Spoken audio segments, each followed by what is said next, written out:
15,000 పోస్టులు పోలీసులు కావచ్చు, ఎక్సైజ్ కావచ్చు, అదేవిధంగా ఫైర్ డిపార్ట్మెంట్ కావచ్చు, వీటన్నిటితో పాటు మార్చి 2 తారీఖు నాడు మరొక 6,000 పైచలకు ప్రభుత్వ ఉద్యోగాలు భర్తీ చేయబోతున్నాము.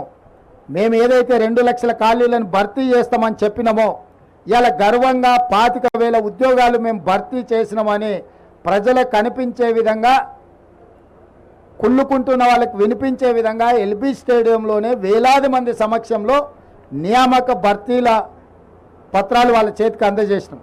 ఎందుకంటే ఇచ్చినా కూడా ఇయ్యలేదని అబద్ధ ప్రచారాలతోని గోబెల్స్ కంటే కూడా వాళ్ళ బాబుల్లాగా తయారై మామ అల్లుళ్ళు, తండ్రి కొడుకులు మా ప్రభుత్వం మీద దాడి చేసే ప్రయత్నం చేస్తున్నారు. కాబట్టి ప్రజల కళ్ళెదురుగా నిరుద్యోగ యువకులకు ఉద్యోగ అవకాశాలు కల్పించినాము.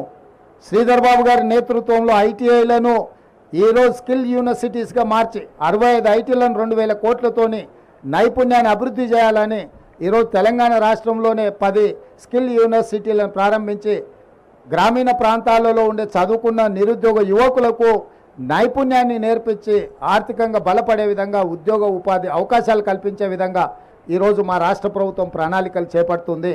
సాగునీటి ప్రాజెక్టుల్లో జరిగిన అక్రమాలు, దోపిడీ, నిర్లక్ష్యము కళ్ళగట్టినట్టుగా మొన్ననే మీరు చూసారు. మేడిగడ్డ కావచ్చు, అన్నారం కావచ్చు, సుందిల కావచ్చు, మొత్తం కాళేశ్వరం ప్రాజెక్టే మేడిపండులాగా తయారైందని మీ కళ్ళ ముందలో చూపించినాం. కృష్ణానది జలాల దోపిడీ కళ్ళు మూసుకొని కేసీఆర్ ఫామ్ హౌస్లో ఉండడం వల్ల ఆంధ్రప్రదేశ్కు సంబంధించిన ముఖ్యమంత్రి గారు, ఆ రాష్ట్రము అధికారికంగానే అన్ని తరలించకపోతుంటే ఆనాడు నిర్లక్ష్యం వహించారు. ఆ విషయంలో కూడా ఉత్తమ్ కుమార్ రెడ్డి గారు శాసనసభలో అన్ని వివరాలను బయటపెట్టారు.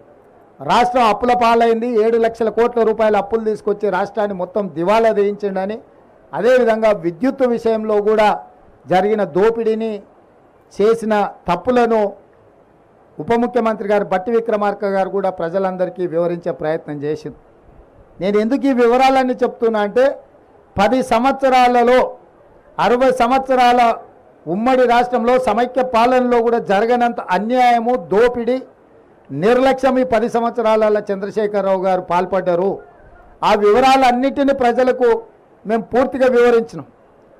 ఈ 10 సంవత్సరాలు ఆయన దోపిడీ చేస్తున్నప్పుడు పిల్లి కళ్ళు మూసుకొని పాలు తాగింది అన్నట్టుగా మోడీ గారు కూడా ఒక్కరోజు కూడా కేసీఆర్ని నిలువరించే ప్రయత్నం చేయలే.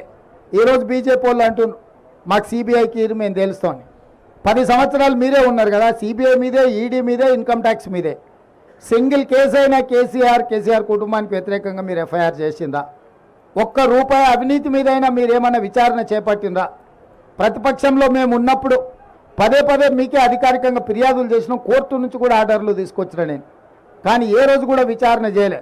ఇవాళ మేము జ్యుడిషియల్ ఎంక్వైరీకి ఆర్డర్ ఇచ్చిన తర్వాత న్యాయాధిపతులతోని, న్యాయస్థానాల ద్వారా కేసీఆర్ అవినీతి మీద విచారణ చేయడానికి మేము నిర్ణయం తీసుకున్నాక ఇప్పుడు మమ్మల్ని అడుగుతున్నారు సిబిఐకి ఏమని. ఏందే అని బీజేపీ ఆయన అడిగినా అది మా చేతికి వస్తే మాకు కూడా ఇంత గిల్లుకోనికి అవకాశం ఉంటుంది కదా సార్, మీరు జ్యుడిషియల్ ఇస్తే మాకేం వస్తుందని.